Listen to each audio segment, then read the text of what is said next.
ان کے اوپر نازل کی گئی ہے، اور اس کے علاوہ اور کسی چیز کی اتباع پیروی نہ کرو۔ دیکھیے آج کا جو الحمدللہ نحمدہ ونستعینہ ونستغفرہ ونؤمن بہ ونتوکل علیہ ونعوذ باللہ من شرور انفسنا ومن سیئات اعمالنا من یہدہ اللہ فلا مضل لہ واشہد ان لا الہ الا اللہ وحدہ لا شریک لہ واشہد ان محمدا عبدہ ورسولہ اما بعد فان خیر الحدیث کتاب اللہ وخیر الحدی حدی محمد صلی اللہ علیہ وسلم وشر الامور محدثاتها وكل محدثة بدعة وكل بدعة ضلالة وكل ضلالة في النار۔ اعوذ باللہ من الشیطان الرجیم، بسم اللہ الرحمن الرحیم۔ قال اللہ تعالی فی القرآن المجید اتبعوا ما انزل الیک من ربک ولا تتبع من دونہ اولیاء۔ میرے عزیزو، اللہ تعالیٰ نے قرآن مجید کی اس آیت کے اندر یہ بات بیان فرمائی ہے کہ اس بات کی اتباع کرو جو اللہ تعالیٰ کی طرف سے محمد صلی اللہ علیہ وسلم ان کے اوپر نازل کی گئی ہے، اور اس کے علاوہ اور کسی چیز کی اتباع پیروی نہ کرو۔ دیکھیے آج کا جو لیکچر ہے اس کا موضوع یہ ہے کہ اسلام کو، دین اسلام کو سمجھنے کے کچھ بنیادی اصول کیا ہیں۔ خطبہ یا تقریر اس کا کوئی نہ کوئی معین موضوع ہوتا ہے، اور آج کا موضوع یہی ہے کہ اسلام کو سمجھنے کے لیے کچھ بنیادی باتیں جن کو سمجھنا ضروری ہے، ان کی آپ کے سامنے وضاحت کرنے کی کچھ کوشش کی جائے گی،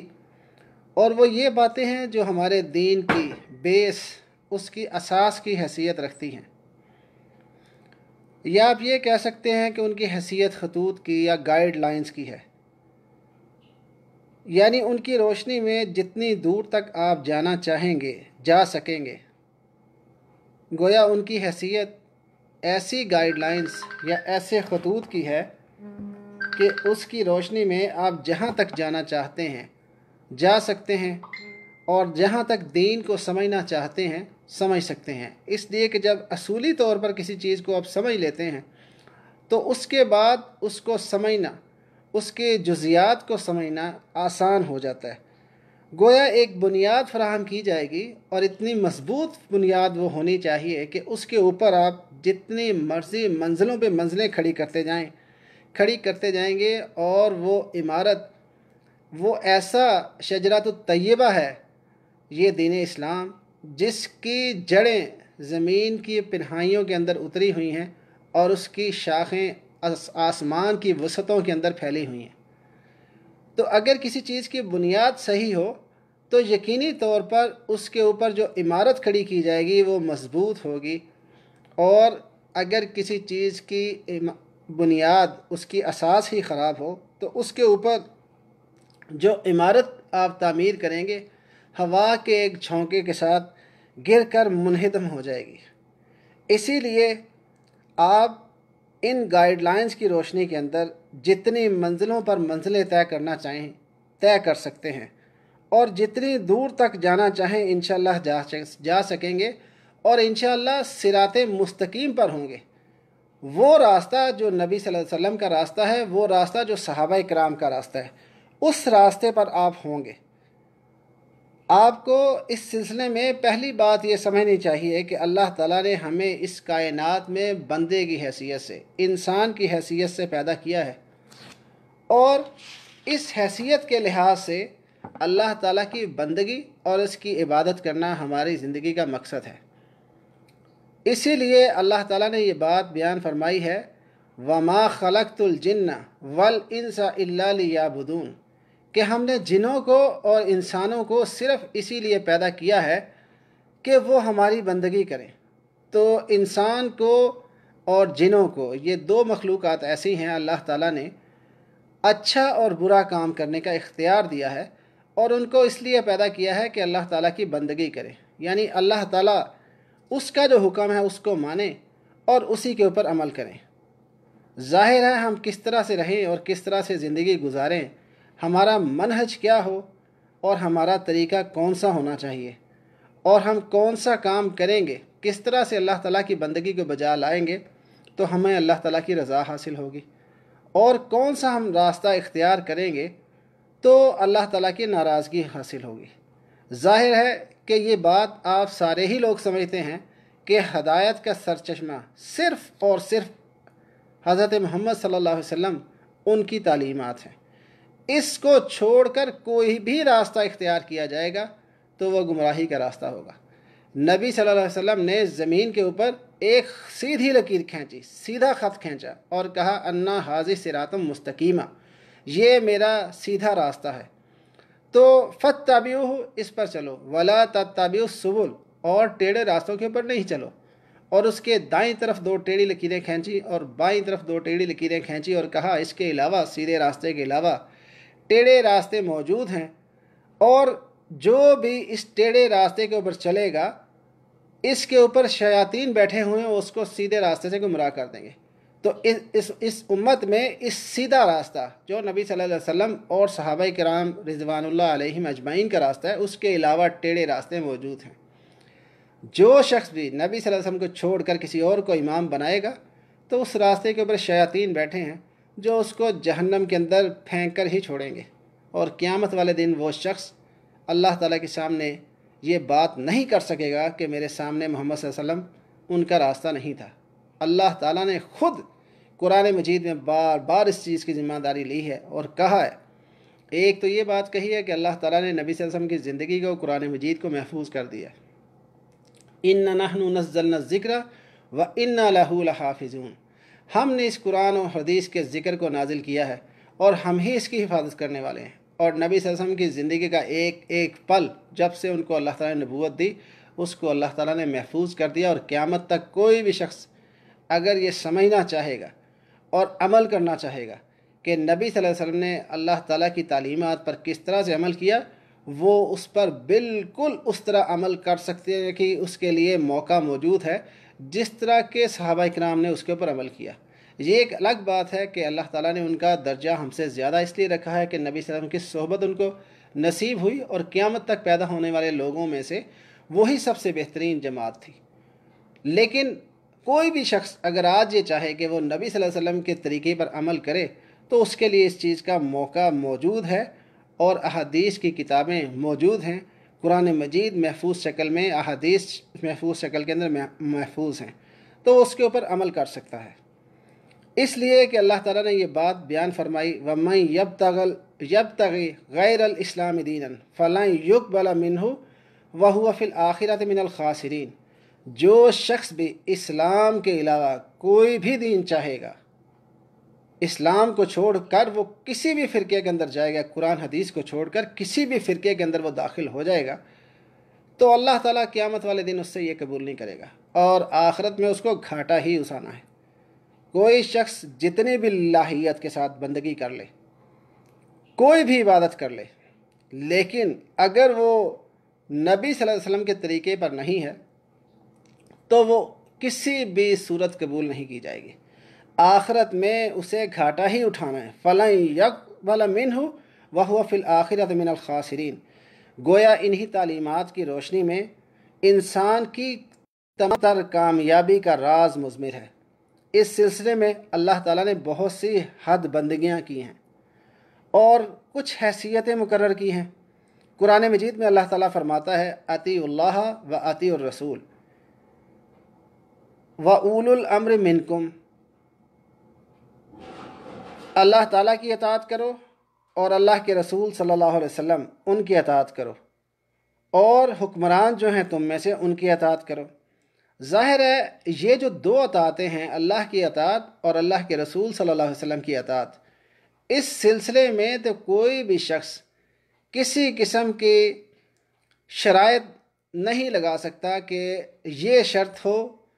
تو میں اللہ تعالیٰ کی اطاعت کروں گا، اگر ایسا ہو تو میں اللہ کے رسول کی اطاعت کروں گا، یہ تو ہو ہی نہیں سکتا۔ ہر صورت میں اللہ تعالیٰ کی اطاعت کرنی ہے اور اللہ کے رسول صلی اللہ علیہ وسلم کی اطاعت کرنی ہے، اور اولو الامر جو حکمران ہیں ہمارے اندر، وہ اگر وہ نیکی کے کام کی دعوت دیتے ہیں، ایک معروف حکم کی دعوت دیتے ہیں، تو ان کی اطاعت کی جائے گی۔ اور اگر وہ غلط بات کہتے ہیں تو اس کی اطاعت نہیں کی جائے گی۔ اگر حکمران یہ کہتا ہے کہ نماز نہیں پڑھو تو اس کی بات کو نہیں مانا جائے گا، ہم نماز ہی پڑھیں گے۔ اب حکمرانوں ہی کے حکم کے اوپر سڑکوں کے اوپر اشارے لگے ہیں۔ ظاہر ہے ہر بندے کو پتہ ہے کہ جب ریڈ ہے اشارہ تو اس کو کراس کرنا بہت بڑا جرم ہے، اس لیے کہ اگر آپ اس کو کراس کریں گے، بے احتیاطی کریں گے، تو خود آپ کا اپنا ہاتھ پاؤں ٹوٹ سکتا ہے، کسی اور کا ہاتھ پاؤں توڑ دیں گے، کسی کی گاڑی کو خراب کر دیں گے، کسی شخص کو زخمی کر دیں گے، خود آپ اپنے آپ کو نقصان پہنچا سکتے ہیں۔ اس سلسلے میں اس کی اطاعت کی جائے گی۔ لیکن کوئی اور بات اگر وہ غلط کام کا حکم دے، جیسے سینما گھر وہ کھول دے، بے حیائی کے اڈے وہ کھولے اور وہ دعوت دے کہ ان اڈوں کے اندر آؤ اور یہ گندگی کو دیکھو، تو اس کی اطاعت نہیں کی جائے گی۔ اس لیے جو اللہ تعالیٰ کا حکم ہے اور اللہ کے رسول کا حکم ہے اس کی ہر صورت اطاعت کی جائے گی۔ لیکن اس حوالے سے ایک باریک سی چیز کو ذہن میں رکھنا ضروری ہے، اگرچہ اللہ اور اس کے رسول صلی اللہ علیہ وسلم دونوں کی اطاعت کرنا فرض ہے مسلمان کے اوپر، لیکن اس سلسلے میں اللہ تعالیٰ نے الگ الگ حیثیت مقرر کی ہے۔ ظاہر ہے جو حیثیت اللہ تعالیٰ کی ہے وہ اللہ کے رسول صلی اللہ علیہ وسلم کی نہیں ہے۔ اس لیے چونکہ یہ دونوں حیثیتیں یکساں برابر نہیں ہو سکتی، اس لیے اگر ان حیثیتوں کا ٹھیک ٹھیک ادراک کر لیا جائے، اس کو صحیح سمجھنے کی کوشش کر لی جائے، تو اس امت کے اندر پائے جانے بہت سے گنجلک مسائل، بہت سے کمپلیکیٹڈ پرابلمز جو ہیں، ان کو آسانی سے ان کا ہمیں حل جو ہے وہ مل جاتا ہے۔ ظاہر ہے جو اللہ تعالیٰ کی حیثیت ہے وہ کسی اور کی نہیں ہو سکتی، اور اس سلسلے میں اللہ تعالیٰ نے صاف صاف یہ بات بیان فرما دی ہے، اور وہ یہ ہے الا لہ الخلق والامر، کہ پیدا اللہ تعالیٰ نے کیا ہے، اس لیے حکم دینے کا اختیار وہ بھی اللہ تعالیٰ ہی کا ہے۔ تو جب پیدا اللہ نے کیا ہے اور اللہ تعالیٰ صاف صاف یہ بات کہتا ہے کہ حکم دینے کا اختیار وہ صرف اللہ تعالیٰ کا ہے، اب اللہ تعالیٰ جو بھی حکم دیتا ہے تو اس کی اطاعت ہر صورت میں کی جائے گی، اور اللہ تعالیٰ نے یہ حکم دینے کا اختیار اپنے لیے خاص رکھا ہوا ہے۔ ظاہر ہے کہ اس میں خلق جو ہے وہ مبتدا ہے اور لہو اس کی خبر ہے، اور جب امر مبتدا ہو تو اس سے خصن اور تخصیص کا فائدہ ہوتا ہے۔ جن لوگوں نے عربی قواعد پڑھے ہوں گے تو ان کو یہ بات پتہ ہوگی کہ جب مبتدا کو مؤخر کر دیا جائے اور خبر کو مقدم کر دیا جائے تو اس سے تخصیص کا فائدہ ہوتا ہے۔ اس کا مطلب یہ ہے کہ حکم دینے کا اختیار صرف اللہ تعالیٰ کا ہے، اس کے علاوہ کسی اور کا اختیار نہیں ہے، اس لیے کہ اس نے ہمیں پیدا کیا ہے اور وہ ہماری ہر حاجت کو پورا کرنے والا ہے۔ اسی لیے اللہ تعالیٰ نے اس حکم کو صرف اور صرف دو لفظوں کے اندر بیان کر کے بات کو ختم کر دیا ہے، الا لہ الخلق والامر، کہ اللہ تعالیٰ ہی نے پیدا کیا ہے اور اللہ تعالیٰ جو ہے وہی حکم دینے کا اختیار رکھتا ہے۔ اسی سلسلے میں آپ یہ دیکھیے کہ حضرت یوسف علیہ السلام نے اپنے ساتھیوں سے کہا، اے زندان کے ساتھیوں، جب ان کو ان کے خوابوں کی تعبیر سکھائی تو اس کے ساتھ جب ان کو اسلام کی دعوت دی تو ان کو یہ بات سمجھائی، ان الحکم الا للہ امر اللہ تعبدوا الا ایاہ، کہ حکم دینے کا اختیار صرف اللہ تعالیٰ کا ہے، اور اس نے حکم دیا کہ صرف اس کی عبادت کی جائے اور اس کے علاوہ کسی اور کی عبادت نہ کی جائے۔ اس کے حکم کے اوپر کوئی تعلیق نہیں لگا سکتا، کوئی کسی قسم کی ترمیم نہیں کر سکتا۔ دو ٹوک اور واضح اللہ تعالیٰ نے بیان کر دیا کہ اس معاملے میں کوئی مداخلت نہیں کر سکتا۔ اب یہ جو حکم اللہ تعالیٰ دیتا ہے، اس حکم کی دو نوعیتیں علماء کرام نے بیان کی ہیں۔ پہلی جو ہے حکم، اس کو کہا جاتا ہے حکم تشریعی، اور دوسری بات حکم تکوینی ہے۔ اب دیکھیے جو حکم تکوینی ہے اس کے تحت کائنات کی ہر چیز، ہر انسان، جن، چرند، پرند، سارے کے سارے اللہ تعالیٰ کی بندگی کر رہے ہیں، اور کوئی بھی ایسا مخلوق اللہ تعالیٰ کی نہیں ہے جو اللہ تعالیٰ کی بندگی سے انکار کر دے۔ ہر مخلوق اللہ تعالیٰ ہی کی بندگی کر رہی ہے، اور اس میں صرف انسان اور جن شامل نہیں ہیں بلکہ ساری کی ساری مخلوقات وہ اللہ تعالیٰ کی بندگی کر رہی ہیں۔ مثال کے طور پر دیکھیے، سورج کو اللہ تعالیٰ نے جس کام کا پابند کیا ہے، اللہ تعالیٰ اس حوالے سے یہ بات کرتا ہے وَالشَّمْسُ تَجْرِي لَمُسْتَقَرٍّ لَهَا ذَلِكَ تَقْدِيرُ الْعَزِيزِ الْعَلِيمِ، کہ سورج جو ہے اپنے جائے مقام کی طرف دوڑ رہا ہے، اور یہ اس کا مقرر کیا ہوا حساب ہے۔ اب دیکھیے سورج روزانہ مشرق سے نکلتا ہے، مغرب کے اندر غروب ہو جاتا ہے، اور روزانہ ایک نئی جگہ سے نکلتا ہے اور نئی جگہ کے اوپر غروب ہوتا ہے، اور سائنسدانوں نے ہزاروں سال کے مسلسل مشاہدے سے یہ بات نوٹ کی ہے کہ سورج کے اس طرز عمل کے اندر ایک سیکنڈ کے لاکھویں حصے کی بھی تبدیلی واقع نہیں ہوئی ہے۔ آپ دیکھیے روزانہ فجر اور مغرب کے ٹائم میں تھوڑا سا فرق ہو جاتا ہے۔ ابھی رمضان شروع ہو گیا ہے تو آپ دیکھیں گے کہ سحری اور افطاری کے ٹائم کے اندر فرق ہوتا جائے گا، چونکہ دن بڑے ہوتے جاتے ہیں۔ اس طرح سے یہ پورا سال 365 دنوں کے اندر سورج کے نکلنے کا، غروب ہونے کا طرز عمل ایسا ہے جس کو مسلسل مشاہدے کے ساتھ نوٹ کر لیا گیا ہے کہ وہ اپنے اس طرز عمل کے اندر تبدیلی نہیں کر سکتا، اس لیے کہ اللہ تعالیٰ نے جو اس کو حکم دے دیا اس کی مجال نہیں ہے کہ وہ کسی بھی صورت اس سے انکار کر سکے۔ اب دیکھیے کہ اللہ تعالیٰ نے قرآن مجید میں چاند کے لیے حکم دیا، وَالْقَمَرُ قَدَّرْنَا مَنَازِلَهَا حَتَّى عَادَ كَالْعُرْجُونِ الْقَدِيمِ، کہ ہم نے چاند کے لیے منازل مقرر کر دیں یہاں تک کہ وہ دوبارہ پرانے ڈنٹھل کی صورت کے اندر نکلتا ہے۔ تو چاند جو ہے وہ اپنے سرکل کے اندر، اپنے دائرے کے اندر گردش کر رہا ہے، اور اللہ تعالیٰ نے جو اس کو حکم دے دیا ہے اس سے وہ کسی بھی صورت منہ نہیں موڑ سکتا، کسی صورت اللہ تعالیٰ کی نافرمانی نہیں کر سکتا۔ تو آپ دیکھیے کہ کس طرح سے چاند نکلتا ہے، غروب ہوتا ہے، اور اس کی تاریخوں کے اندر کیسے تغیر، تبدیلی واقع ہوتی ہے۔ پہلی رات کا چاند اور دوسری رات کا چاند، اس میں سائز میں فرق ہوتا ہے، اس طرح وہ بڑا ہوتا جاتا ہے یہاں تک کہ 14ویں رات کے پورے کا پورا وہ دکھائی دیتا ہے، اور اس کے بعد 15ویں رات سے پھر دوبارہ سے تھوڑا سا کم نظر آنا شروع ہوتا ہے، یہاں تک کہ 29ویں یا 30ویں رات پہ جو مہینہ ہے وہ مکمل ہو جاتا ہے، اور پھر دوبارہ جب وہ نظر آتا ہے تو اگلا مہینہ شروع ہو جاتا ہے۔ تو اللہ تعالیٰ نے جس کے لیے، جس مخلوق کے لیے جو بھی حکم نازل کر دیا ہے، حکم تکوینی کے تحت وہ ساری کی ساری مخلوقات جو ہیں وہ اللہ تعالیٰ کی بندگی کر رہی ہیں۔ حتیٰ کہ آپ دیکھیے ہمارا جو جسم ہے وہ بھی اللہ تعالیٰ کی بندگی کرتا ہے، ہم چاہیں نہ چاہیں کسی بھی صورت اس کو اللہ تعالیٰ کی بندگی کے الٹ استعمال نہیں کر سکتے۔ آپ دیکھیے کہ اللہ تعالیٰ یہ بات بیان فرماتا ہے وَفِي أَنفُسِكُمْ، کہ تمہارے اپنے اندر بہت سی نشانیاں ہیں، تو تم کیوں نہیں غور کرتے؟ افلا تبصرون، تم اس کے اوپر بصیرت کیوں نہیں رکھتے، غور کیوں نہیں کرتے؟ آپ دیکھیے ہمارا دل دھڑکتا رہتا ہے، اور اس کو اللہ تعالیٰ نے پابند کر دیا دھڑکنے کے لیے۔ کوئی شخص چاہے کہ اپنے دل کی دھڑکن کو روک لے، وہ نہیں روک سکتا۔ اللہ تعالیٰ نے ہمارے ناک کو سونگھنے کا پابند کیا ہے، تو انسان اس سے سونگھتا ہی ہے، اور اس سے وہ سن نہیں سکتا۔ اللہ تعالیٰ نے کانوں کو سننے کے لیے پابند کیا ہے، تو وہ اس سے سن سکتے ہیں، اس سے بات نہیں کر سکتے،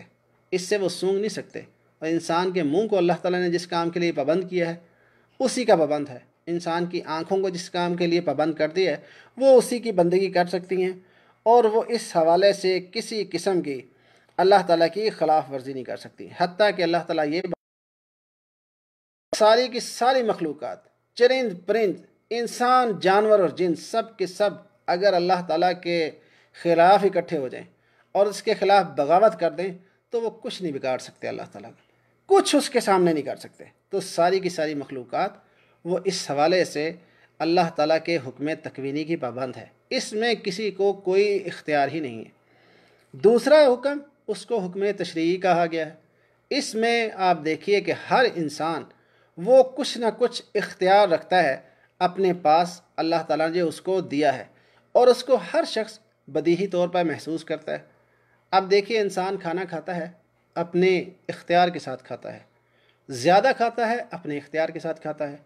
کم کھاتا ہے تو اپنے اختیار کے ساتھ کھاتا ہے۔ اگر وہ کھانا نہیں کھانا چاہتا، اس کی بجائے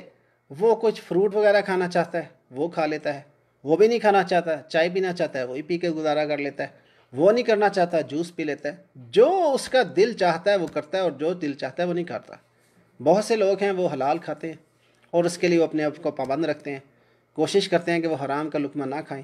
بہت سے لوگ جو ہیں وہ حرام کھاتے ہیں۔ تو اس حوالے سے اللہ تعالیٰ نے ان کو اختیار دے رکھا ہے۔ دیکھیے کہ اللہ تعالیٰ نے اس حوالے سے یہ بات کی ہے کہ جو مسلمان ہے وہ اس سلسلے میں بھی اللہ تعالیٰ کے حکم کا پابند ہے، اس لیے کہ اللہ تعالیٰ جب کوئی حکم دے دے، وہ چاہے تشریعی ہو یا پھر وہ تکوینی ہو، دونوں صورتوں میں اللہ تعالیٰ کے حکم کو ماننا ہوتا ہے۔ اللہ تعالیٰ نے منافقوں کے اوپر نکیر کرتے ہوئے فرمایا افا حکم الجاہلیت یبغون ومن احسن من اللہ لقوم یؤمنون، کہ کیا یہ لوگ جاہلیت کا حکم چاہتے ہیں، اور اللہ تعالیٰ سے بڑھ کے اچھا حکم دینے والا کون ہے؟ صرف اللہ تعالیٰ ہی ہے جو صحیح حکم دے سکتا ہے، اس کے علاوہ کوئی بھی صحیح حکم نہیں دے سکتا، اور یہ اختیار ایسا ہے کہ ہر انسان اس کو محسوس کرتا ہے۔ اس لیے اللہ تعالیٰ نے ہر انسان کو، ہر مسلمان کو جو حکم دیا ہے، جیسے اللہ تعالیٰ حکم دیتا ہے انسان کو نماز پڑھنے کا اقیم الصلاۃ، تو اس کو نماز پڑھنی ہے جب وہ اللہ تعالیٰ کے اوپر ایمان رکھتا ہے۔ جب اللہ تعالیٰ اس کو روزہ رکھنے کا حکم دیتا ہے تو اس کو روزہ رکھنا ہی ہے، یہ نہیں ہو سکتا کہ وہ کسی بھی صورت جو ہے وہ روزہ چھوڑ دے۔ تو جو مسلمان ہے وہ تشریعی طور پر، تکوینی طور پر دونوں صورتوں میں اللہ کے حکم کا پابند ہے۔ علامہ اقبال رحمہ اللہ نے بیان فرمایا ہے تقدیر کے پابند نباتات و جمادات، تقدیر کے پابند نباتات و جمادات، مومن فقط احکام الہی کا ہے پابند۔ تو یہ بات اسلام کا اصل الاصول ہے، اور کوئی بھی اس کے اختیار کے اوپر کوئی قسم کی تعلیق نہیں لگا سکتا۔ واللہ یحکم لا معقب لحکمہ وہو السریع الحساب، اللہ تعالیٰ نے اس چیز کا حکم دیا ہے اور کوئی اس کے حکم کے اوپر کسی قسم کی قدغن نہیں لگا سکتا، اور وہ جلد حساب کرنے والا ہے۔ اب دیکھیے کہ اللہ تعالیٰ نے جو بھی حکم دیا ہے اس سارے کے سارے حکم کو محفوظ کر دیا ہے، اور اللہ تعالیٰ نے اس کے لیے اپنے رسول بھیجے اور پیغمبر بھیجے، اور ان کے اوپر کتابیں نازل کی۔ ظاہر ہے پیغمبر کے اوپر جو کتاب نازل کی اس کو بھی اللہ تعالیٰ نے محفوظ کر دیا، اور جو کچھ بھی پیغمبر کی زبان سے نکلا ہے وہ سب کا سب اللہ کی طرف سے وحی ہے۔ اس لیے کہ اللہ تعالیٰ بیان فرماتا ہے وَمَا يَنطِقُ عَنِ الْهَوَىٰ إِنْ هُوَ إِلَّا وَحْيٌ يُوحَىٰ، کہ نبی صلی اللہ علیہ وسلم اپنے ارادے کے ساتھ، اپنے خواہش نفس کے ساتھ کوئی بات نہیں کرتے، بلکہ نبی صلی اللہ علیہ وسلم صرف وہ بات کرتے ہیں جس کا اللہ تعالیٰ ان کو حکم دیتا ہے۔ اس لیے قرآن مجید اور احادیث دونوں کی دونوں وہ اللہ تعالیٰ ہی کا حکم ہے، اور اللہ تعالیٰ ہی کی طرف سے وہ وحی کی گئی ہیں۔ اب دیکھیے کہ اللہ تعالیٰ جو بھی حکم دیتا ہے اس حوالے سے آپ یہ دیکھیے، جب اللہ تعالیٰ نے نبی صلی اللہ علیہ وسلم کو اس حکم کے لیے منتخب کیا تو اللہ تعالیٰ نے خود اس حکم کو محفوظ کرنے کی ذمہ داری لی۔ اللہ تعالیٰ فرماتا ہے اِنَّا نَحْنُ نَزَّلْنَا الذِّكْرَ وَإِنَّا لَهُ لَحَافِظُونَ، بے شک ہم نے اس ذکر کو، اس قرآن مجید کو اور ان حدیث کو ہم نے ہی نازل کیا، اور ہم ہی اس کی حفاظت کرنے والے ہیں۔ تو شروع میں جب نبی صلی اللہ علیہ وسلم کے اوپر قرآن مجید نازل ہوتا تو نبی صلی اللہ علیہ وسلم اس کو یاد کرنے کی کوشش کرتے اور زبان کو جلدی جلدی حرکت دیتے تاکہ وہ یاد ہو جائے۔ تو اللہ تعالیٰ نے یہ بات بیان فرمائی لا تحرک بہ لسانک لتعجل بہ، کہ اپنی زبان کو جلدی جلدی حرکت نہ دو کہ یہ تم اس کو یاد کر لو۔ یعنی نبی صلی اللہ علیہ وسلم کو یہ ذمہ داری اللہ تعالیٰ نے نہیں لگائی، اللہ تعالیٰ نے خود اپنے اوپر یہ ذمہ داری لے لی۔ انا علینا جمعہ و قرآنہ، اس کا جمع کرنا ہمارے ذمہ ہے اور اس کا بیان کرنا، ثم انا علینا بیانہ، پھر اس کا بیان کرنا یہ بھی اللہ تعالیٰ نے کہا یہ ہمارے ذمہ ہے۔ جب نبی صلی اللہ علیہ وسلم کے اوپر شروع میں وحی نازل ہوئی تو وہ کوشش کرتے تھے کہ اس کو یاد کرنے کی۔ اللہ تعالیٰ نے کہا کہ دیکھیے آپ اس کام کو نہ کیجئے، یہ اللہ تعالیٰ کی ذمہ ہے۔ اور جب وحی نازل ہو جاتی تھی تو خود نبی صلی اللہ علیہ وسلم محسوس کرتے تھے کہ وہ ساری کی ساری جو وحی ہے وہ ان کو یاد ہو گئی، اسی لیے وہ اس کو دوسرے صحابہ اکرام کے سامنے جب بیان کرتے تھے تو وہ حفظ کر لیتے تھے اور لکھ بھی لیتے تھے، اور یہ کام نبی صلی اللہ علیہ وسلم نے اپنے سامنے کروایا سارے کا سارا۔ اب یہ اللہ تعالیٰ نے اس کو محفوظ کر دیا، اللہ تعالیٰ نے خود اس بات کی بھی ذمہ داری لے لی ہے کہ حق جو ہے وہ محفوظ ہے، کتاب اور سنت دونوں محفوظ ہیں۔ نبی صلی اللہ علیہ وسلم نے آخری اپنے خطبہ حجۃ الوداع میں بیان فرمایا کہ میں تمہارے اندر دو چیزیں ایسی چھوڑ کے جا رہا ہوں کہ اگر تو کبھی گمراہ نہیں ہو سکتے، ایک تو اللہ تعالیٰ کی کتاب قرآن مجید، اللہ تعالیٰ کی رسی، اور دوسری میری سنت، ان کو مضبوطی سے پکڑ لو، تم گمراہ نہیں ہو سکتے۔ تو حق محفوظ ہے، پہلی چیز یہ ہے کہ کتاب اور سنت دونوں محفوظ ہیں۔ دوسری چیز، ہر زمانے میں اللہ تعالیٰ ایسے لوگوں کو بھیجے گا جو اس علم کو خالص شکل کے اندر پیش کریں گے، اور کوئی بھی شخص ان کو کسی بھی صورت نقصان نہیں پہنچا سکتا۔ لا یضرہم من خذلہم لا یضرہم من ماوا، کہ جو ان کو چھوڑ دے ان کو نقصان نہیں پہنچا سکتا، اور جو ان کو نقصان پہنچانا چاہے، ان کے مد مقابل آنا چاہے، وہ بھی ان کو نقصان نہیں پہنچا سکتا۔ اور اللہ تعالیٰ بیان فرماتا ہے کہ اگر تم لوگ ان کی مدد نہیں کرو گے تو اللہ تعالیٰ نے ان کی مدد کی ہے۔ تو قرآن مجید جو ہے وہ محفوظ ہے، حق جو ہے محفوظ ہے، اور ایسے لوگ اللہ تعالیٰ کی ذمہ داری ہے، ایسے علماء حق اللہ تعالیٰ ہر صدی کے اندر پیدا کرے گا، اور ہر علاقے میں پیدا کرے گا مسلمانوں کے بیچ میں، جو دین کو، قرآن مجید اور احادیث کو خالص شکل میں پیش کریں گے۔ ظاہر ہے کہ دین ہمارا قرآن اور حدیث ان دو چیزوں کا نام ہے، اور اس سے جو بھی زائد ہے قرآن اور حدیث سے، وہ دین سے زائد ہے۔ تیسری چیز، اللہ تعالیٰ ہر صدی کے سرے پر ایک ایسے شخص کو یا ایسی جماعت کو ابھارے گا جو اس دین کی تجدید کرے گی، اور قیامت تک وہ قائم رہیں گے۔ ایسے لوگ ظاہرین علی الحق، کھلم کھلا حق پر قائم ہوں گے۔ ایسے نہیں کہ بنی اسرائیل کی طرح وہ چھپ کر رہ جائیں گے، یا جیسے اصحاب کہف جو تھے وہ اپنا دین بچانے کے لیے چھپ کے تھے غار کے اندر، بلکہ اللہ تعالیٰ ان کو لوگوں کے اندر کھلم کھلا رکھے گا زندہ، اور لوگوں کے سامنے کھلم کھلا وہ حق کو، قرآن کو، حدیث کو بیان کریں گے، اور جو بھی شخص کوئی اس کے اندر نئی بات گھڑ کے لائے گا تو وہ بتائیں گے کہ یہ نئی بات ہے اور دین سے زائد بات ہے، اور یہ بدعت ہے، اور یہ گمراہی ہے، اور یہ جہنم کے اندر لے کر جانے والی ہے۔ اب دیکھیے، یہ ساری کی ساری جو چیزیں ہیں، جو دین ہے، دین حق، قرآن اور حدیث، اس میں جو اس کا مختصر حصہ ہے وہ قرآن مجید کے اندر محفوظ ہے۔ اس کی جزیات کی ساری تفصیلات جتنی بھی ہیں وہ حدیث کے اندر موجود ہیں۔ اب یہیں سے آپ کو اندازہ ہوگا کہ پیغمبر کی حیثیت کیا ہے، جب اللہ تعالیٰ نے اپنی اور پیغمبر کی حیثیت کی، اور اللہ تعالیٰ فرماتا ہے الا لہ الخلق والامر، کہ اللہ تعالیٰ پیدا کرنے والا ہے اور وہی حکم دینے کا اختیار رکھا ہے۔ تو پیغمبر صلی اللہ علیہ وسلم کی اللہ تعالیٰ فرماتا ہے وَأَنزَلْنَا إِلَيْكَ الذِّكْرَ لِتُبَيِّنَ لِلنَّاسِ مَا نُزِّلَ إِلَيْهِ، کہ ہم نے آپ کی طرف ذکر نازل کیا ہے تاکہ آپ لوگوں کو بیان کریں جو آپ کی طرف نازل کیا گیا۔ تو تشریع کے تعلق سے منصب، جو بات لوگوں کی طرف نازل کی گئی ہے، اور نبی صلی اللہ علیہ وسلم کو جو منصب عطا کیا گیا ہے، وہ اس کو اللہ تعالیٰ نے بیان فرمایا۔ اب دیکھیے کہ جو مختصر احکامات قرآن مجید میں موجود ہیں، اس کی ایک مثال لے لیجئے۔ اللہ تعالیٰ فرماتا ہے اقیم الصلاۃ، نماز کو قائم کرو۔ اب یہ نماز کیسے قائم کی جائے، اس کا وقت کیا ہونا چاہیے، کتنی نمازیں ہوں گی، اور اس کی کیا رکعات ہوں گی، اس کی کیا شرائط ہیں، وضو کس طرح کیا جائے گا، جگہ کیسی ہونی چاہیے، یہ ساری کی ساری تفاصیل یہ نبی صلی اللہ علیہ وسلم کے ذمے ہیں۔ بالکل اسی طرح جیسے کہ بادشاہ کسی انجینئر کو حکم دیتا ہے کہ پل بناؤ، 2 لفظوں کے اندر آرڈر کر دیتا ہے۔ اب یہ ساری باتیں انجینئر صاحب کے اوپر ان کے ذمہ داری ہے کہ وہ ساری تفصیلات اس کو وہ بتائیں ان لوگوں کو جو اس کے انڈر کام کر رہے ہیں، کتنے ان کو مزدور چاہیے، کتنے ایکسپرٹ لوگ چاہیے، کتنے مزید، کتنا ان کو میٹیریل چاہیے پل بنانے کے لیے، ریت کتنی چاہیے، بجری کتنی چاہیے، سریا کتنا چاہیے، کتنے دن لگیں گے، کتنے ان کو روکنے پڑیں گے، متبادل راستہ دینے کا کیا طریقہ ہوگا، ٹریفک کے کتنے پولیس افسران، ٹریفک پولیس افسران اس پروجیکٹ کو مکمل کرنے کے لیے تاکہ دوسری روڈ سے یہ سکے۔ تو یہ ساری بات اگر وہ لکھنا چاہیں انجینئر صاحب تو اس پہ پوری کتاب لکھی جا سکتی ہے۔ اسی طرح جو بات اللہ تعالیٰ فرماتا ہے اقیم الصلاۃ، نماز قائم کرو، تو اس کی تفصیلات